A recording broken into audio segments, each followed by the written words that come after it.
Hello everyone, मैं विष्णु। आशा करता हूँ आप सभी अच्छे होंगे। लास्ट लेक्चर में हमने जो पहला चैप्टर है वैद्युत आवेश और क्षेत्रों से कंप्लीट कर लिया था। क्योंकि हमें बताया मैंने जो पहली यूनिट है उनको 4 चैप्टरों में करने के लिए कहा था कि हम इसे 4 चैप्टरों में पढ़ेंगे।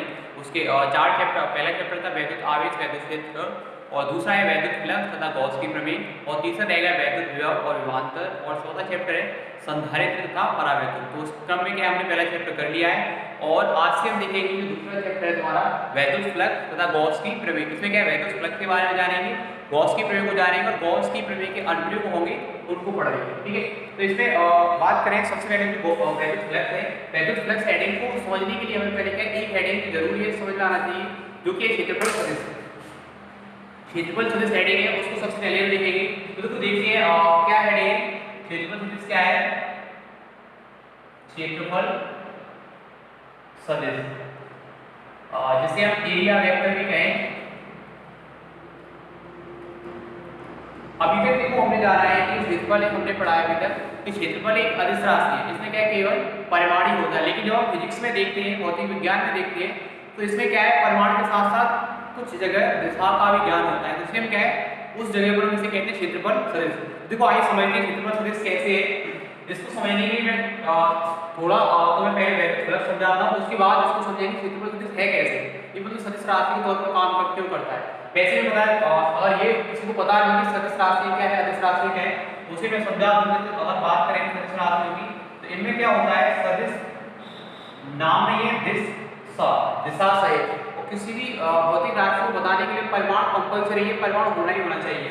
तो इसमें होता क्या है सदिश राशि में, इसमें परिमाण तो होता ही है, प्लस इसके साथ में दिशा का भी होना जरूरी है। तो वो राशि क्या है, बन जाती है सदिश। लेकिन वहीं अगर बात कर रहे हैं अदिश राशियों की, तो अदिश राशि में क्या है, केवल परिमाण ही होता है। लेकिन अब यहाँ हम कह रहे हैं क्षेत्रफल को कैसी राशि बता रहे हैं, क्षेत्रफल सदिश मतलब सदिश राशि है। ठीक है, तो इसको समझने के लिए देखो समझे, जैसे मान लो हमारे पास एक समान वैद्युत क्षेत्र है, एक समान वैद्युत क्षेत्र दे रखा है।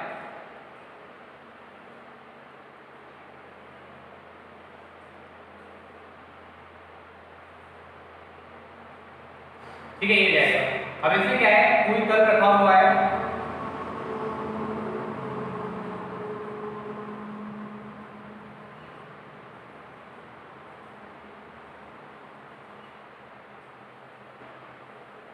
वाले से 1 2 3 4 5 6 6 क्या है, वैद्युत बल रेखाएं। और इससे क्या है,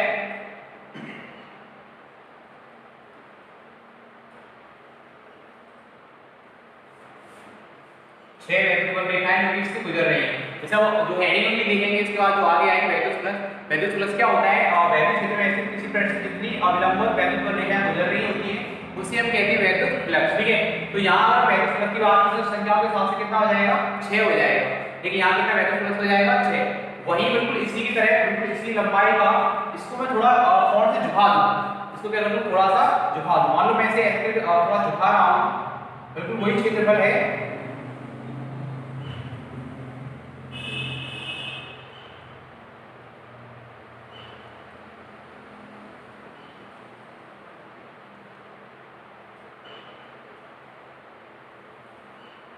और इतना ही एरिया का है, और इसे मैंने क्या थोड़ा सा झुका दिया। और झुकाने पर क्या है, पहले से क्या है, वैद्युत बल रेखा गुजर रही है, कितनी गुजर रही थी, 6 गुजर रही थी।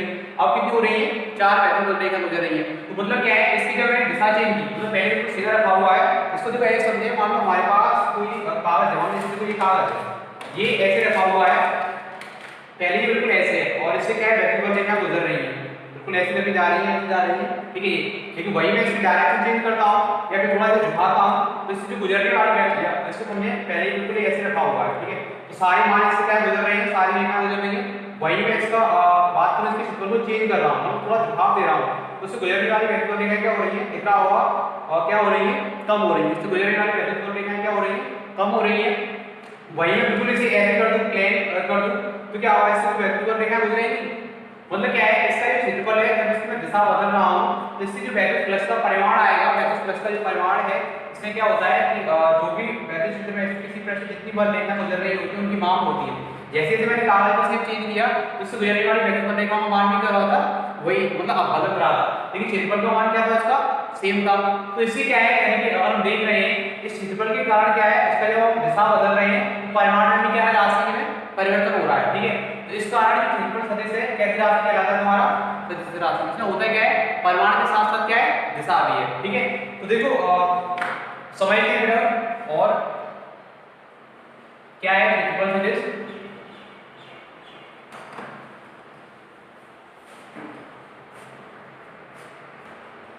तो देखो क्या है क्षेत्रफल सदिश।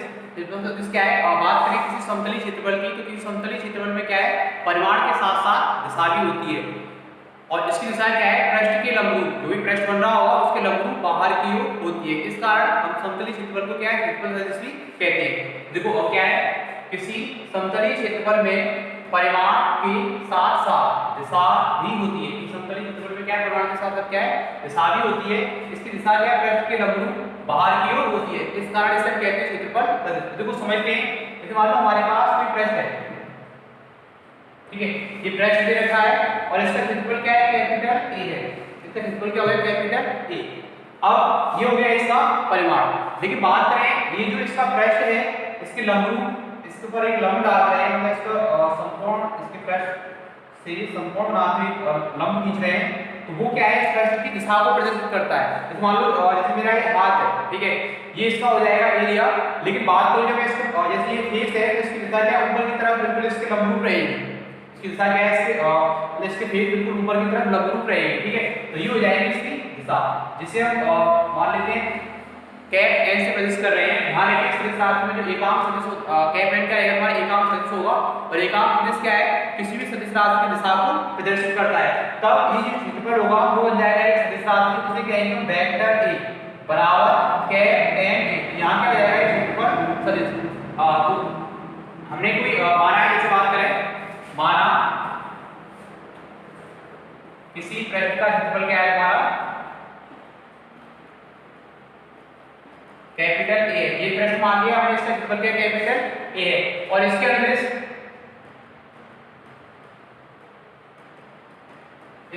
एकांक सदिश है, इसके अनुदिश एकांक सदिश क्या है, कैप एन ए। इसके अनुदिश एकांक सदिश क्या होगा तुम्हारा, कैप एन ए। तो बात करेंगे इसकी सदिश वेक्टर की, तो इसका सदिश वेक्टर क्या हो जाएगा, या कहें क्षेत्रफल सदिश क्या हो जाएगा, तब इसका क्षेत्रफल सदिश कैप एन ए होगा। क्या होगा, कैप एन ए होगा, मतलब कैप एन और इसका जो परिमाण है उसके गुणांक के बराबर होगा। अतः हम लिख सकते हैं क्षेत्रफल सदिश वेक्टर ए बराबर हो जाएगा कैप एन ए। तो ये क्या हो जाएगा, क्षेत्रफल सदिश का मान। ठीक है, तो देखो अब नेक्स्ट हेडिंग है घनकोण। घनकोण क्या है, ठीक है, जैसे अगर बात करें, मान लो हमने क्या है, वृत्त खींचा हुआ है, और वृत्त पर ये हो गया वृत्त का केंद्र, वृत्त पर ये कोई चाप है, वृत्त पर ये चाप है, तो कोई चाप क्या है, वृत्त के केंद्र पर एक कोण ड्रॉ करता है, इसे हम कहते हैं डायरेक्टली कह देते हैं कोण, समतल कोण कह देते हैं, कोण के यहाँ क्या कहते हैं, समतल कोण। ठीक है, ऐसे ही अगर हम बात करें तो गोला है, ठीक है, गोले का ये बात करें तो वृत्त है 2D डायमेंशन में होते हैं, 2D डायमेंशन में होते हैं। ठीक है, अब बात करें ऐसे, मान लो कोई गोला है, तो गोले देखें,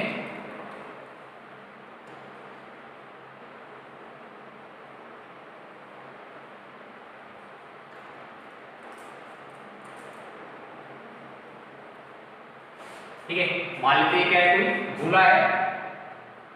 अब किसी गोले पर ले रहे हैं पृष्ठ है, मान लेते हैं गोले पर मान लिया हमने, ये क्या है, ये पृष्ठ है। ठीक है, तो गोले का पृष्ठ, और मान लेते हैं जो गोला है इसका केंद्र है O, केंद्र क्या है, O है, और इसकी जो त्रिज्या है, बस आप माना एक गोला है, इसका केंद्र क्या है, O है, गोले का केंद्र क्या है, O है, और पूरे गोले के क्षेत्रफल की बात करें तो पूरे गोले का क्षेत्रफल है कैपिटल E, पूरे गोले का क्षेत्रफल क्या है, कैपिटल ए है, और इसके पृष्ठ पर एक छोटा सा क्षेत्रफल लेते हैं। अब देखो जैसे जहां भी बात होगी पूरे क्षेत्रफल की, तो उसे मानेंगे कैपिटल ए। जैसे छोटा सा क्षेत्रफल लिया जाएगा उसे लिखेंगे हम डी ए से। तो मान लेते हैं गोले के पृष्ठ पर एक छोटा सा क्षेत्रफल है डी, क्या है क्षेत्रफल डी ए।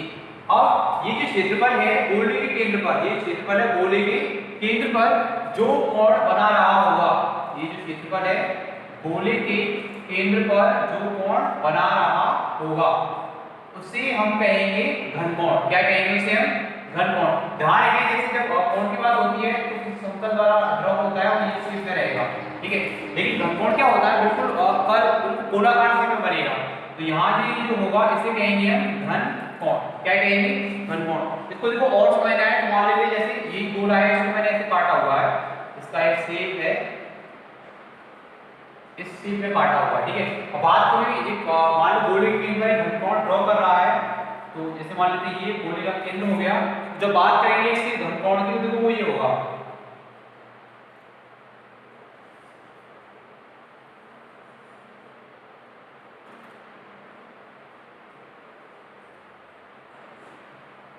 पूरा इनको मिलाकर जो बन रहा होगा सारे पृष्ठ होंगे इसका बना रहे होंगे, तो ये जो यहाँ पर बनेगा इसे कहेंगे हम घनकोण।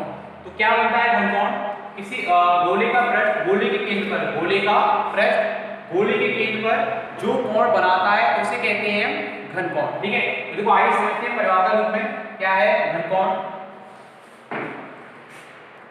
तो क्या है घनकोण, किसी गोलीय पृष्ठ का क्षेत्रफल, जैसे हमने यहाँ गोले के पृष्ठ पर एक क्षेत्रफल लिया हुआ है, किसी गोलीय पृष्ठ का क्षेत्रफल गोले के केंद्र पर, ये पूरा क्षेत्रफल जो है गोले के केंद्र पर जो कोण अंकित करता है यानी जो कोण बनाता है उसको क्या कहते हैं घनकोण। यहाँ ये जो पृष्ठ है इसका जो कोण बना रहा है इसे कहेंगे घनकोण। ध्यान रखिए ऐसे हम ओमेगा से प्रदर्शित करते हैं, जो ओमेगा का साइन है ओमेगा से प्रदर्शित करते हैं। अब देखो ओमेगा अगर तुमने ध्यान हो जैसे मूल राशि पढ़ी होगी तुमने 11वीं में, मूल राशि 7 थी लेकिन उसके अंदर 2 और राशियां थी, उन्हें जिन्हें हम कहते थे पूरक राशियां, एक थी कोण और दूसरी थी घनकोण। तो ये जो वही है घनकोण, ठीक है। अब बात करें इसके मात्रक की, ओमेगा से प्रदर्शित करते हैं, इसका मात्रक है,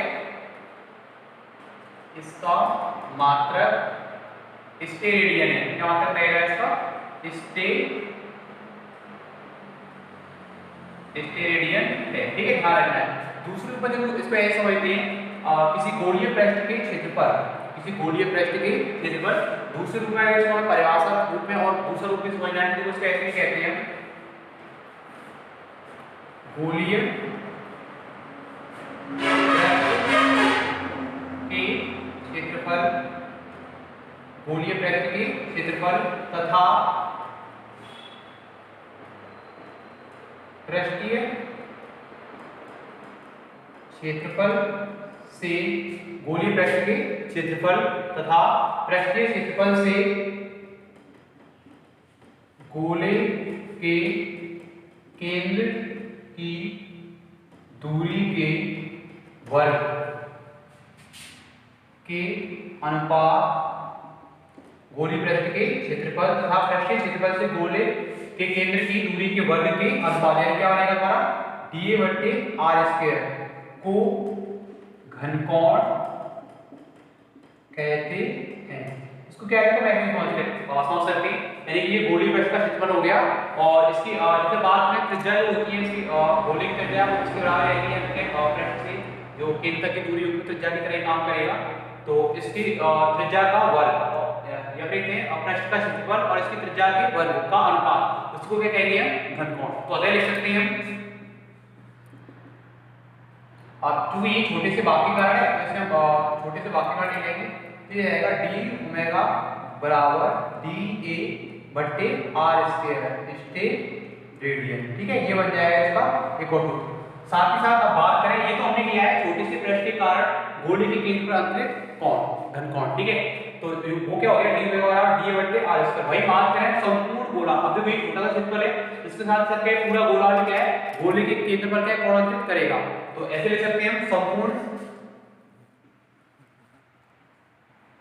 गोले के कारण, संपूर्ण गोले के कारण केंद्र पर अंतरित घन कोण, संपूर्ण गोले के कारण केंद्र पर अंतरित घन कोण, तो ये हो जाएगा, इसे मान लेंगे ओमेगा, क्या कर लेंगे ओमेगा, ओमेगा बराबर हो जाएगा गोले का क्षेत्रफल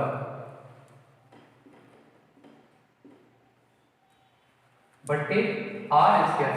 आपको क्या होता है गोले की त्रिज्या क्या आप मान रहे हैं, क्या बात करें यहाँ पर हम गोले की त्रिज्या मान लेते हैं क्या है आर, ठीक है। तो गोले का क्षेत्रफल क्या हो जाएगा फिर 4 पाई आर स्क्वायर, क्या बन जाएगा 4 पाई आर स्क्वायर बट्टे आर स्क्वायर, ये हो जाएगा आर स्क्वायर से आर स्क्वायर कट जाएगी, तो घनकोण का अधिकतम मान ये बात करें हो जाएगा। तो देखिए जो पूरा गोला है गोले के ऊपर जो कोण अंतरित करेगा संपूर्ण घनकोण अंतरित करेगा वो क्या रहेगा हमारा आर स्क्वायर, क्या होगा आर स्क्वायर कट जाएगा, क्या हो जाएगा हमारा 4 पाई, यानी कि कोई भी गोलीय पृष्ठ जो है गोले के केंद्र पर जो कोण अंतरित कर रहा है पूरा गोला वो अधिकतम कितना हो सकता है 4 पाई स्टेरेडियन, ठीक है। ये हो गया संपूर्ण गोले द्वारा उसके केंद्र पर अंतरित घन कोण। इसके बाद नेक्स्ट हेडिंग आ रही है वैद्युत फ्लक्स, ठीक है देखते हैं। तो देखो अब नेक्स्ट हेडिंग है वैद्युत फ्लक्स।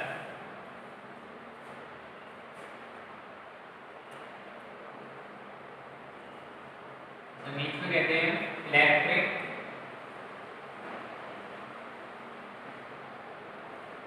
फ्लक्स, ठीक है। अब देखो वैद्युत फ्लक्स है क्या, जैसे मान लो हमारा कोई ये पूरा बोर्ड है एक वैद्युत क्षेत्र है, एक समान वैद्युत क्षेत्र है, ठीक है। और इस वैद्युत क्षेत्र में क्या है वैद्युत बल रेखाएं गुजर रही होंगी और इसमें प्रश्न में कोई सा भी छोटा सा क्षेत्रफल ले रहे हैं उस क्षेत्र से जितनी वैद्युत बल रेखाएं गुजर रही होंगी, जैसे कहते हैं वैद्युत क्षेत्र में स्थित किसी पृष्ठ से अभिलंबवत गुजरने वाली वैद्युत बल रेखाओं की संख्या के माप को कहते हैं वैद्युत फ्लक्स। तो देखो समझते हैं पहले चित्र के माध्यम से समझते हैं फिर परिभाषित रूप में समझेंगे है क्या। इस मान लेते हैं ये हमारे पास रखा है एक समान वैद्युत क्षेत्र है, एक समान वैद्युत क्षेत्र रखा है,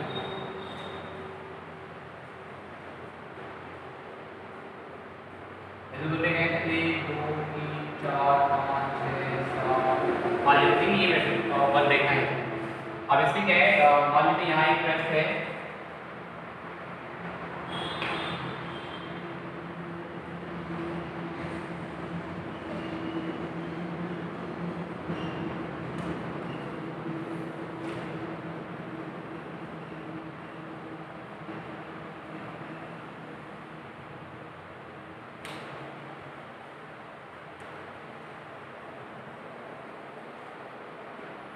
अब इस पृष्ठ से क्या है ये वैद्युत बल रेखा गुजर रही है। बात करें वैद्युत फ्लक्स की तो वैद्युत फ्लक्स होता क्या है वैद्युत क्षेत्र में स्थित किसी पृष्ठ से अभिलंबवत, वैद्युत क्षेत्र में स्थित किसी पृष्ठ से पृष्ठ है इससे अभिलंबवत गुजरने वाली वैद्युत बल रेखाओं की संख्या की माप को, मतलब जितनी वैद्युत बल रेखाएं पृष्ठ से गुजर रही होंगी उनकी संख्या के माप को ये हम कहेंगे वैद्युत फ्लक्स। जैसे बात करें ये जो इसी पृष्ठ दे रखा है इसे क्या है एक साथ 7 वैद्युत बल रेखा गुजर रही है, इसका वैद्युत फ्लक्स कितना हो जाएगा 7।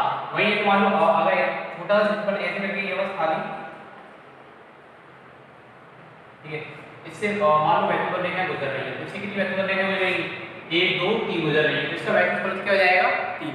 तो क्या रहा वैद्युत फ्लक्स वैद्युत क्षेत्र में स्थित किसी पृष्ठ से, वैद्युत क्षेत्र में स्थित किसी पृष्ठ से अभिलंबवत गुजरने वाली वैद्युत बल रेखाओं की संख्या के माप को कहते हैं वैद्युत फ्लक्स। ये कोई वैद्युत क्षेत्र है उसमें जितनी वैद्युत बल रेखाएं गुजर रही होंगी उनकी संख्या के माप को ये हम कहेंगे वैद्युत फ्लक्स, ठीक है। तो समझते हैं परिभाषित रूप में देखो क्या है वैद्युत फ्लक्स। वैद्युत फ्लक्स की बात करें ये बताया हुआ था, तो वैद्युत क्षेत्र में स्थित किसी पृष्ठ से अभिलंबवत, वैद्युत क्षेत्र में स्थित किसी पृष्ठ से अभिलंबवत गुजरने वाली वैद्युत बल रेखा की संख्या की माप को, गुजरने वाली वैद्युत बल रेखाओं की संख्या की माप को, जितनी वैद्युत बल रेखाएं गुजर रही होंगी उन सबकी संख्या की माप को 5 10 20 जितनी भी होंगी उस संख्या की माप को ये हम कहेंगे वैद्युत फ्लक्स, ठीक है। और ध्यान रखें इसे हम फाइल से प्रदर्शित करते हैं और जो वैद्युत फ्लक्स है एक अदिश राशि है, वैद्युत फ्लक्स कितनी राशि रहेगी हमारी एक अदिश राशि रहेगी, ठीक है। अब इसको देखो दूसरा इसका सूत्र भी देखते हैं, ठीक है। मान लीजिए ये कोई बड़ा क्षेत्रफल है कैपिटल ए है और इसमें एक छोटा सा क्षेत्रफल है वेक्टर डी है, और क्या है क्षेत्रफल डी है इसका क्षेत्रफल हमारा वेक्टर डी है, ठीक है। और यहाँ से एक समान वैद्युत क्षेत्र ये एक समान वैद्युत क्षेत्र के वेक्टर ई में स्थित है। तब बात करें क्षेत्रफल अवयव वेक्टर डी, छोटा क्षेत्रफल अवयव जो वेक्टर डी है, इससे गुजरने वाला वैद्युत फ्लक्स की बात करते हैं, ठीक है। तो कहते क्या है, वैद्युत क्षेत्र की तीव्रता तथा क्षेत्रफल सदिश वैद्युत क्षेत्र की तीव्रता, यानी वैद्युत क्षेत्र की तीव्रता क्या रहेगी हमारी वेक्टर ई, तथा क्षेत्रफल सदिश क्या होगा वेक्टर डी ए के अदिश गुणनफल को, इन दोनों का डॉट गुणनफल यानी कि अदिश गुणनफल को हम कहते हैं वैद्युत फ्लक्स। तो क्या बताएं, और जो वैद्युत फ्लक्स को कैसे आती है अदिश राशि है, तो यहाँ गुणनफल कौन सा आएगा हमारा अदिश गुणनफल, ठीक है। वैद्युत फ्लक्स क्या है, वैद्युत क्षेत्र की तीव्रता तथा क्षेत्रफल सदिश के अदिश गुणनफल को हम कहते हैं वैद्युत फ्लक्स, ठीक है। इसको कैसे कर लेते हैं ऐसे,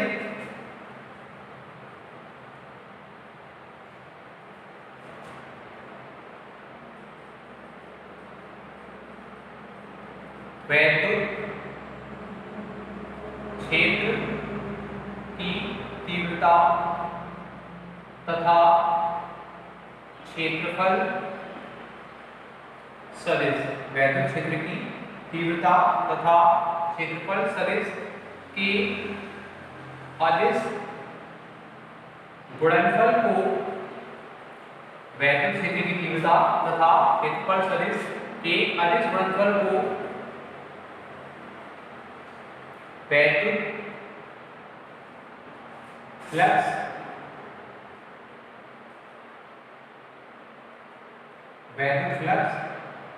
कहते हैं, ठीक है। ये हो जाएगा। अब ऐसे मान लेते हैं हमारा एक समान वैद्युत क्षेत्र वेक्टर ये में क्या है, क्षेत्रफल अवयव बात करें क्षेत्रफल सदिश क्या वेक्टर डी ए, माना एक समान वैद्युत क्षेत्र वेक्टर ई में छोटा सा क्षेत्रफल सदिश वेक्टर दिए है, तब यानी कि इस पूरे क्षेत्रफल सदिश में क्या है, छोटा सा क्षेत्रफल आगे लेते हैं वेक्टर डी, तो इससे गुजरने वाले वैद्युत फ्लक्स की बात करेंगे, ठीक है। तो अब इससे गुजरने वाला वैद्युत फ्लक्स हो जाएगा, तब इससे गुजरने वाला वैद्युत फ्लक्स, इससे गुजरने वाला वैद्युत फ्लक्स क्या जाएगा डी फाई ई बराबर vector e dot vector D, क्या जाएगा डी फाई बराबर vector e dot vector D, ठीक है। वही अब जब इससे अगर बात करें,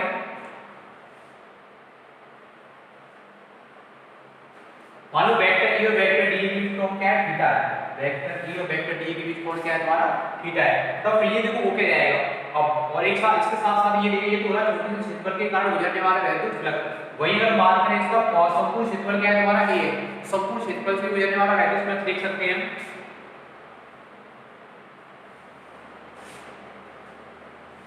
संपूर्ण क्षेत्रफल से गुजरने वाला वैद्युत फ्लक्स, तो इसको क्या है समांतर रूप में कर सकते हैं, यानी कि ऐसे इसमें बहुत सारे छोटे छोटे भाग होंगे डी मतलब ऐसे बहुत सारे पार्ट छोटे छोटे क्षेत्रफल हो सकते हैं, इन सबको मिलाकर क्या है पूरी आकृति बन रही है, पूरा क्षेत्रफल बन रहा है। तो उसके हिसाब से बात करेंगे संपूर्ण क्षेत्रफल से गुजरने वाला वैद्युत फ्लक्स दिया जाएगा पाई ई बराबर समाकलन a vector e dot vector d. ये जो बता रहा है इसका मतलब है कि जो मान है या हमें योग कर रहा है सारे जो किसके सापेक्ष रहेगा, क्षेत्रफल के सापेक्ष रहेगा, तो संपूर्ण पृष्ठ से गुजरने वाला वैद्युत फ्लक्स का जाएगा हमारा फाई की बराबर समाकलन vector e dot vector D, ठीक है। अब बात करते हैं इसमें जो ई है इसका अभिनिष्ठ को परिमाण और रूप में देखते हैं, ठीक है। तो क्या जाएगा हमारा फाई बराबर हो जाएगा ई है, डी का समाकलन होगा नहीं, किसका होगा डी का, ठीक है, क्योंकि जो डी के साथ है ए लिखा हुआ है, समाकलन किसका होना है ए का होना है, तो क्या हो जाएगा हमारे फाई बराबर परिमाण रूप में अगर लिख दिया जाएगा ई समाकलन ए डी, क्या जाएगा ई समाकलन ए डी, या फिर इसको कैसे लिख सकते हैं ये समझें जरा, यहां लिखते हैं यदि वेक्टर ई वो वेक्टर डी, यदि वेक्टर ई और वेक्टर डी के बीच कोण थीटा है। क्या मान रहे हैं, यदि वेक्टर q वेक्टर dA के बीच कोण क्या है, थीटा है। तो अभी कौन सा गुणनफल है हमारा, ये अदिश गुणनफल हो रहा है, ठीक है। और अदिश गुणनफल का जब परिमाण निकालना होता है हमें, तो कोण क्या रहेगा हमारा, cos थीटा। तो क्या रहेगा हमारा फाई बराबर, तब फाई e बराबर हो जाएगा समाकलन a e dA cos theta. क्या रहेगा, समाकलन a e dA cos theta, ठीक है। अब इसमें देखो बगैर समाकलन वाली राशि होंगी e और cos थीटा, ये क्या जाएंगे हमारी बाहर आ जाएंगे। तो क्या रहेगा हमारा फाई बराबर e cos थीटा इनटू समाकलन a dA। क्या है, समाकलन a dA, ठीक है। और समाकलन a dA मतलब क्या होगा, संपूर्ण क्षेत्रफल, जो भी आकृति होंगी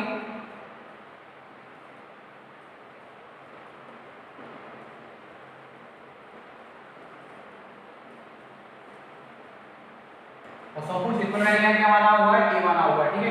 तो क्या है हमारा इसका मतलब है कैपिटल T। तो फिर क्या हो जाएगा यहाँ पर पूरा जो वैल्यू फ्लक्स है, अतः संपूर्ण पृष्ठ से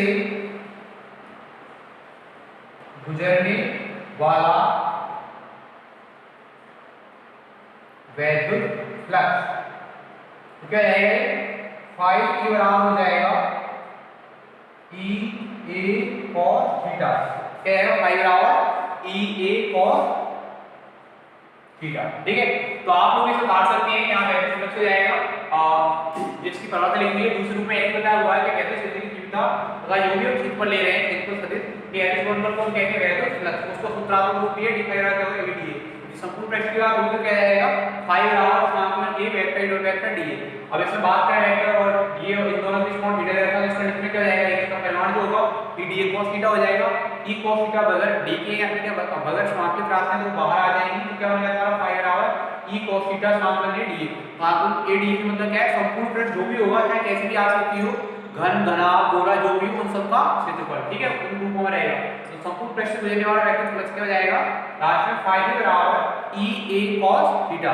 तो आप जो कारण है इसके बाद इसकी मात्रा और उनकी जो कुछ परिस्थितियां होंगी उनके बारे में जानेंगे, ठीक है।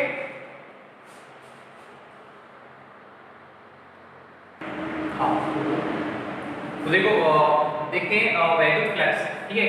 और वैद्युत फ्लक्स हमने जान लिया है फाई बराबर क्या होगा, e a cos थीटा। अच्छा देखो इसको जो हमने इसका तो निकाल लिया है फाई बराबर e a cos थीटा, इसको मैं सदिश रूप में लिखना चाहूं तो इसको मैं ऐसे लिख सकता हूं, फाई e बराबर हो जाएगा vector e dot vector a, ये भी हो जाएगा, ठीक है, ध्यान रखेंगे।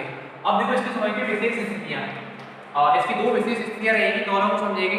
और पहली कंडीशन क्या है, यदि समतल पृष्ठ, यदि जैसे को हमने एक समतल पृष्ठ लिया हुआ है, यदि समतल पृष्ठ है वैद्युत क्षेत्र की दिशा क्या है, अविलंबवत है। अब देखो अविलंबवत कैसे है, मान लो ये वैद्युत रेखा गुजर रही है और इसको मैंने ऐसे ऐसे रखा हुआ है, ठीक है, ऐसे ये वैद्युत रेखा यहाँ वाली और इसको मैंने ऐसे ऐसे रखा हुआ है, ठीक है, ये वाली कंडीशन है इसकी, ठीक है। तो देखो पहली कंडीशन क्या है, यदि समतल पृष्ठ, जब बात करें क्षेत्रफल सदिश की, यदि समतल पृष्ठ वैद्युत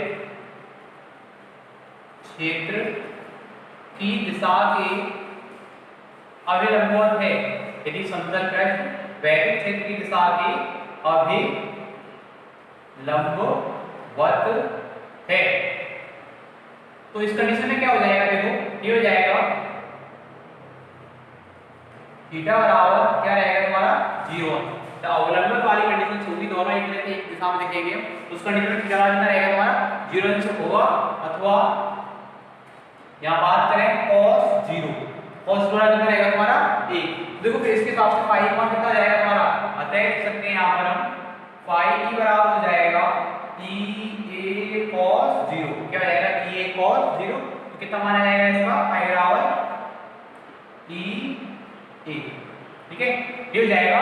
यदि समतल पृष्ठ और वैद्युत समतल पृष्ठ वैद्युत क्षेत्र की तीव्रता की अंतर वैद्युत क्षेत्र की दिशा कैसा है, समांतर है, सॉरी अभिलंबवत है, तो उस कंडीशन में क्या होगा, थीटा बराबर होगा 0, तो फाई वन क्या जाएगा हमारा e a, ठीक है, ये हो जाएगा। देखो देखो यहां देख सकते हैं इस कंडीशन में, इस कंडीशन में क्या होगा, इस पृष्ठ से जो वैल्यू को देखना है वो अधिकतम गुजर रही होगी, कैसे गुजर रही होगी, अधिकतम गुजर रही होगी, ऐसे करके रखा हुआ है, ठीक है, ये वैद्युत क्षेत्र की तीव्रता की दिशा है ऐसे करके, और ये ऐसे करके रखा हुआ है, इससे जो वैल्यू को देखना गुजर रही होगी, ठीक है।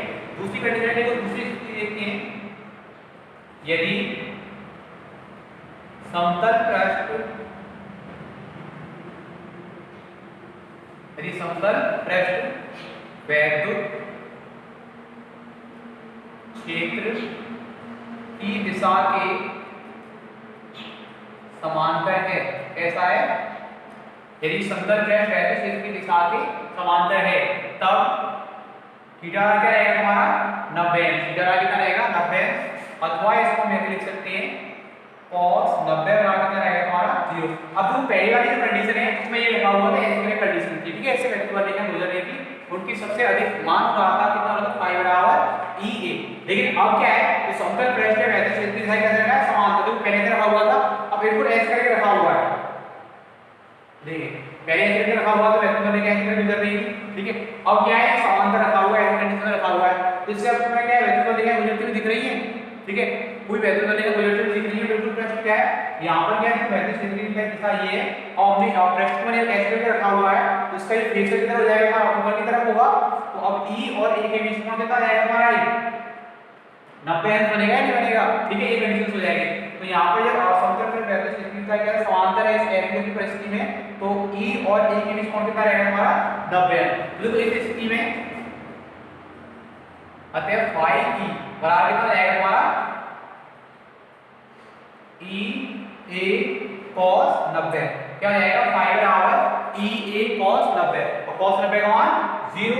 तो इस स्थिति में यानी कि जब समतल पृष्ठ वैद्युत क्षेत्र की दिशा के समांतर होगा तो उस स्थिति में फाई का मान कितना रहेगा हमारा 0।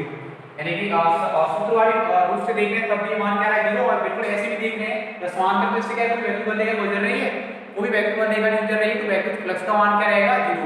तो वैद्युत फ्लक्स है क्या वैद्युत क्षेत्र में स्थित किसी पृष्ठ से अविलंबित गुजरने वाली वैद्युत बल रेखाओं की संख्या की माप को हम कहते हैं वैद्युत फ्लक्स, ठीक है। तो इस स्थिति में क्या होगा वैद्युत फ्लक्स कितना होगा हमारा 0, ठीक है। अब देखो इसमें जान लेते हैं वैद्युत फ्लक्स की मात्रा, इसको उतार लें और वीडियो को पॉज कर लेना उतार लेना, ठीक है। अब इसको मैं साफ करके इसकी मात्राओं को बता दे रहा हूँ, ठीक है। तो देखो देखते हैं, अब देखते हैं वैद्युत फ्लक्स का मात्रक और इसका साथ ही साथ देखेंगे विभिन्न सूत्र। तो देखो हमने इसका जब समतल पृष्ठ वैद्युत क्षेत्र की दिशा के समांतर तो सूत्र आ रहा फाई बराबर EA, तो इसी सूत्र के हिसाब से हम निकालेंगे इसका मात्रक और इसके बाद देखेंगे हम विमीय सूत्र, ठीक है। तो देखो फाई बराबर क्या है E क्या है वैद्युत क्षेत्र की तीव्रता, ठीक है, और A है क्षेत्रफल। और वैद्युत क्षेत्र की तीव्रता का मात्रक क्या है न्यूटन प्रति कूलॉम और क्षेत्रफल का मात्रक क्या है मीटर स्क्वायर, ठीक है। तो क्या जाएगा पाई का मात्रक पाई E का मात्रक हो जाएगा E का मात्रक न्यूटन प्रति कूलॉम और क्षेत्रफल का मात्रक मीटर स्क्वायर। क्या मात्रक बन गया इसका न्यूटन इनटू मीटर स्क्वायर प्रति कूलॉम। अब देखो मात्रक है या विभिन्न सूत्र है उनको रटने के बजाय ऐसा ध्यान दो जिससे कि वो तो हमेशा के लिए याद है। तो उसके लिए क्या सूत्र याद करो, सूत्रों के हिसाब से उनकी मात्रक है और विभिन्न सूत्र उनको निकालो तो क्या हमेशा के लिए याद रहेगी, ठीक है। तो इसके हिसाब से वैद्युत फ्लक्स का मात्रक क्या हो गया पाई का मात्रक मतलब वैद्युत फ्लक्स का मात्रक क्या हो गया न्यूटन इनटू मीटर स्क्वायर प्रति कूलॉम, ठीक है। अब बात करें इसकी और कितना होगा पहले हम देख रहे हैं मात्रक, ठीक है। अब देखते हैं विमीय सूत्र फाई E का विमीय सूत्र, ठीक है।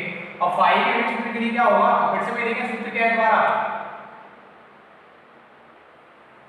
सूत्र क्या है EA, ठीक है। अब E वैद्युत क्षेत्र की तीव्रता और वैद्युत क्षेत्र की तीव्रता का विमीय सूत्र क्या है तो यहां भी कर लेंगे E का विमीय सूत्र E का विमीय सूत्र इनटू A का विमीय। अच्छा देखो एक चीज और, अगर तुम्हें यहाँ E का विमीय सूत्र नहीं पता है तो उसके लिए क्या है वैद्युत क्षेत्र की तीव्रता है और वैद्युत क्षेत्र की तीव्रता का सूत्र क्या होता है न्यूटन बटे कूलॉम। वही अगर इसका भी नहीं पता है तो मैं तुम्हें पहले भी समझा करना कैसे है ऐसे नहीं पता होगा डायरेक्टली। तो जैसे देखो हम बताया E का सूत्र क्या होता है E बराबर होता है F बटे Q।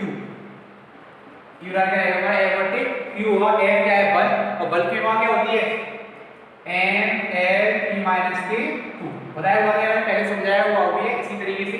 और बात करें आगे से आगे की मान क्या होती है P A, ठीक है। तो बनता क्या है M-L-Q ऊपर जाएंगे t माइनस के 3 a माइनस के 1, यानी कि वैद्युत क्षेत्र की तीव्रता है उसका सूत्र क्या है m l t माइनस के 3 a माइनस के 1। तो देखो वो यहाँ लिख देंगे, क्या जाएगा m l t माइनस के 3 a माइनस के 1, ये हो जाएगा। अब साथ ही साथ अगर बात करें a का विभव, a क्या है क्षेत्रफल, और क्षेत्रफल की विभव क्या होती है L2, या फिर क्षेत्रफल का मात्रा होता है मीटर स्क्वायर, तो उसके हिसाब से s की विभव क्या रहेगी L2 a की पावर 2, ठीक है।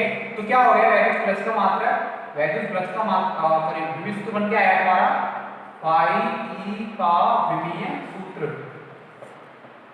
क्या हो गया, यानी वैद्युत प्लस का सूत्र हो जाएगा m l t माइनस के 3, अब सॉरी m l, अब l पे घात दूंगा थोड़ा l में और कितने जाएंगे, यहाँ पर l का कितने जाएंगे हमारे 3, और ये t माइनस के 3 a माइनस के 1, ये हो जाएगा वैद्युत फ्लक्स पाई e का विमीय सूत्र, और ये हो जाएगा मात्रक, यानी पाई e का मात्रक।